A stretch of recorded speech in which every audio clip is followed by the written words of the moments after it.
Everything Kubrick had done up until 1960 suggested an artist who ultimately aspired to large-scale, conventional Hollywood genre pictures.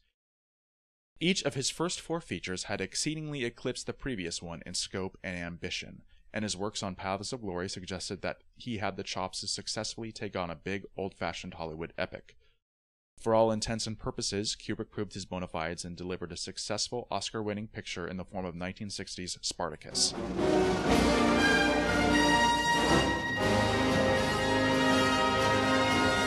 Rome will not allow us to escape from Italy. We have no choice but to march against Rome herself and end this war the only way it could have ended, by freeing every slave in Italy. The seed of Spartacus was planted when screen icon Kirk Douglas lost the title role to Charlton Heston in William Wyler's Ben-Hur. The blow to his ego compelled Douglas to set up his own project to rival Wyler's, one that would focus on the classic tale of a slave revolt led by slave-turned-gladiator Spartacus. He would produce the film through his own production company and take the title role for his own. His choice for screenwriter proved highly controversial. Blacklisted writer Dalton Trumbo, who by this point had been living in exile from the studio system after his outing as a communist sympathizer during Joe McCarthy's Red Scare hearings, sustained himself by writing under a series of pseudonyms. Douglas hoped to deal a fatal blow to the integrity of the anti-communist movement by allowing Trumbo to use his real name, proving himself every bit as virtuous and idealistic as the screen heroes he regularly portrayed. Trumbo and Douglas envisioned the biblical Aristora of Spartacus as an allegory for modern-day concerns, like the civil rights movement and the McCarthy hearings, a tactic that undoubtedly gave the film some much-needed relevancy and immediacy. Your lives are to be spared on the single condition that you identify the body or the living person of the slave called Spartacus. I'm Spartacus! I'm Spartacus. I'm Spartacus! I'm Spartacus. I'm Spartacus! I'm Spartacus. I'm Spartacus. I'm Spartacus.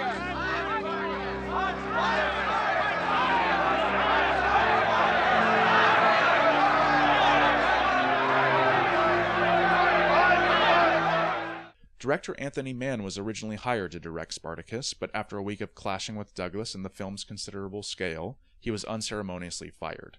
Douglas remembered the fruitful, if contentious, working relationship that he had with Stanley Kubrick during the production of Paths of Glory, and so he called on the young auteur to step in and save the film. Kubrick's subsequent realization of Spartacus is a peculiar albatross in his filmography, mainly because it is the only one that doesn't feel like it bears his stamp. Admittedly, it doesn't. For the first, and only, time in his career, Kubrick's contract under Douglas severely limited his creative freedom and mandated the toning down of his aesthetic in favor of an old-school Hollywood epic style. At first glance, Douglas and Kubrick's second consecutive collaboration appears to be even more fruitful than their last. Douglas's towering performance as the proud, virtuous Spartacus is one of the best of his career. With Douglas acting as Kubrick's producer, however, the line of authority between director and star was blurred, and the project quickly became a collision of egos and stubbornness. Kubrick allegedly had a fundamental issue with the fact that the Spartacus character had no compelling faults or quirks. Douglas's impression of Kubrick's artistic integrity took a substantial hit when Kubrick was quick to volunteer his name to replace Trumbo's if the script were to run into trouble with the blacklist gatekeepers. This war of opinions between the two men festered throughout the long, arduous shoot, ultimately ruining their working relationship, if not their friendship, for good. I promise the living body of Spartacus, for whatever punishment you may deem fit, that, or his head, this I vow by the spirits of all my forefathers. Kubrick's collaboration with the rest of the cast was not as dramatic, thankfully. Master thespian Laurence Olivier plays the primary antagonist Crassus, with a cool, smoldering demeanor. In the infamous Snails or Oysters deleted scene, Crassus is revealed to be a bisexual, perhaps one of the earliest instances of such a character in cinematic history. Do you eat oysters? When I have them, master. Do you eat snails? No, master. Do you consider the eating of oysters to be moral and the eating of snails to be immoral? No, master. Of course not.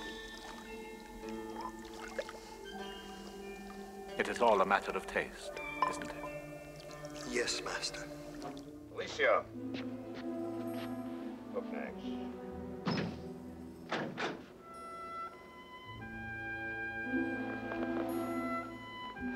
Gene Simmons plays Spartacus's love interest, a fellow slave girl named Verinia, with a maternal, feminine air that's perhaps a little too glamorous for a slave, but effective all the same.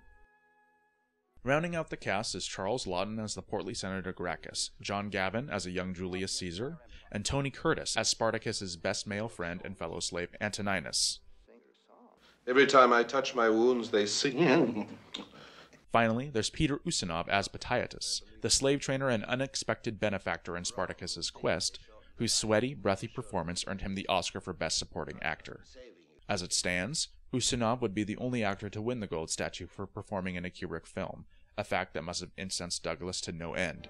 In the last century, before the birth of the new faith called Christianity, which was destined to overthrow the pagan tyranny of Rome and bring about a new society, the Roman Republic stood at the very center of the civilized world.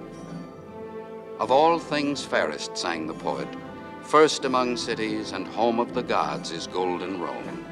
As befitting a grand Hollywood epic, Spartacus's cinematography is sweeping and colorful.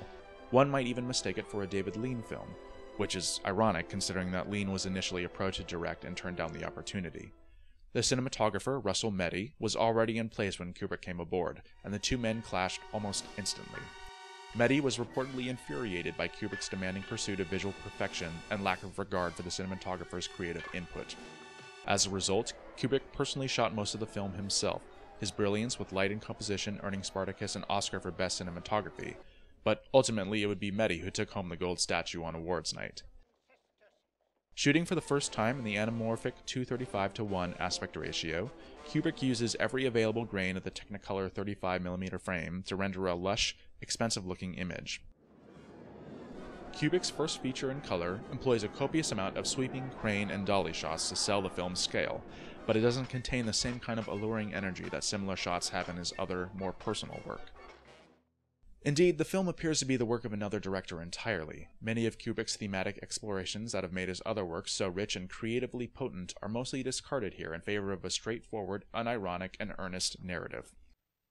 Like the industrial short The Seafarers before it, Spartacus sees Kubrick working mainly as a director for hire, with little control over the script or the production. However, the film's violent aspects allow Kubrick to indulge in his visual meditations of man's inhumanity to man in the form of fighting to the death for sporting and entertainment's sake. Working solidly within the swords and sandals epic genre, Kubrick nonetheless manages to subvert it in the film's climax, which sees Spartacus and Antoninus fighting to kill each other. Not for the entertainment of others, however, but so as to save the other from an even worse fate on the cross. Forgive me, Antoninus.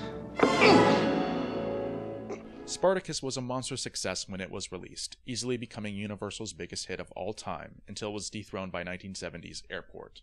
It received widespread critical praise and won 4 Oscars, but more importantly, it made history when Trumbo's employment effectively ended the blacklist, and prominent politicians, including President John F. Kennedy, disregarded the cries of anti-communist protesters as they stepped inside to see the film. Despite the film's success, Kubrick personally disowned the film. Regardless of his own personal feelings towards the film, Spartacus marks a crucial turning point in Kubrick's development as an artist. Had he been happy with the final product and his overall shooting experience, Kubrick quite easily could have made a career in making supersized epics and become a David Lean type for a new generation of filmmakers. Instead, his need for directorial control, a need that trumped cooperation or compromise, would lead him down a very different path. Spartacus marked the end of Kubrick's old Hollywood phase of conventional filmmaking techniques, with his disappointing experience on the film causing his attention to gaze towards the wave of experimental art films trickling out of Europe, films that would revolutionize Hollywood and place Kubrick himself at the cutting edge of an evolving art form.